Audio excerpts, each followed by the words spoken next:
Ministère public et avocats de la partie civile et de la défense s'accordent à dire que le dossier d'assassinat sur l'ex-président de la Cour d'appel de Parakou, Sévérin Kondjo-Kaovi, est mal ficelé et grossièrement bâclé, avec des incohérences notoires, des manquements inadmissibles, des manipulations honteuses, peut-être à dessein et curieusement par des praticiens du droit ou assimilés qui auront voulu sans doute effacer les traces de la piste qui pourrait mener un jour à la vérité. Au verdict de la cour d'assises, l'on s'aperçoit que les vrais coupables de ce crime de sang restent à démasquer. Le seul véritable témoin oculaire qui se dit seul œil de la justice dans cette affaire s'en est révélé plutôt le brouillard, s'obstinant à semer la confusion et à ne rien révéler sur les identités des auteurs, commanditaires et complices, encore moins sur les mobiles et les circonstances du meurtre avec préméditation sur le juge si éventuellement il était dans tous les secrets du crime. Je m'appelle Claude Urbain Plaguetor, je suis journaliste au quotidien du service public La Nation. J'assume depuis quelques jours la fonction de rédacteur en chef du journal. L'affaire Kaovi m'a été inspirée en 2014, en juillet 2014, quand nous avons commencé le procès à Parakou. À l'époque, j'étais le correspondant du journal La Nation dans les départements du Bogou et de la Liborie. Donc, c'est un procès que j'ai suivi de bout en bout. Et tout de suite, j'ai compris qu'il y avait, comme je le disais tantôt, des manquements graves, des manipulations qui n'honorent pas la justice béninoise.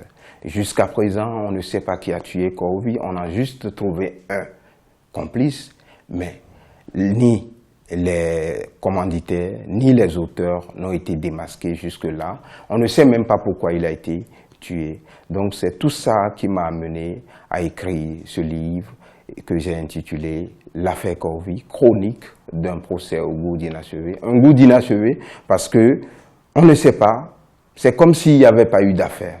D'abord, je voudrais vous dire que ce livre, L'affaire Kaovi, chronique d'un procès au goût d'inachevé, est paru aux éditions Manitou, service de 450 pages et de 15 chapitres. Les 15 chapitres sont regroupés en 3 parties. Il y a la partie enquête préliminaire, il y a la partie instruction et la partie du procès proprement dit.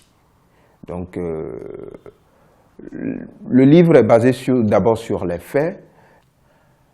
L'affaire Kaovi, comme dans la portion que je vous ai lue à l'entame de cet entretien, c'est qu'au thème du procès, l'avocat général, les avocats de la défense et les avocats de la partie civile se sont accordés à dire que le dossier est mal fichu. Le dossier est fichu et bâclé parce qu'on a senti que des professionnels du droit, des praticiens du droit ont manipulé des pièces dans le dossier. Mon message à travers cet ouvrage, c'est de dire clairement que la justice béninoise a encore du pain sur la planche. Si l'un de ses acteurs majeurs a subi ce triste sort, on a investi tant d'énergie, tant d'argent pour que finalement on ne découvre rien au finish. Les quidam que nous sommes, les simples citoyens que nous sommes, quel est le sort réservé à nous autres? Surtout que les voix, beaucoup de voix s'élèvent pour dénoncer notre justice comme étant de connivence avec le milieu des affaires, avec le milieu mafieux. Donc, comprenez que nous avons encore du pain sur la planche. Il faudrait que les praticiens du droit prennent conscience de ce qu'il y a encore à faire.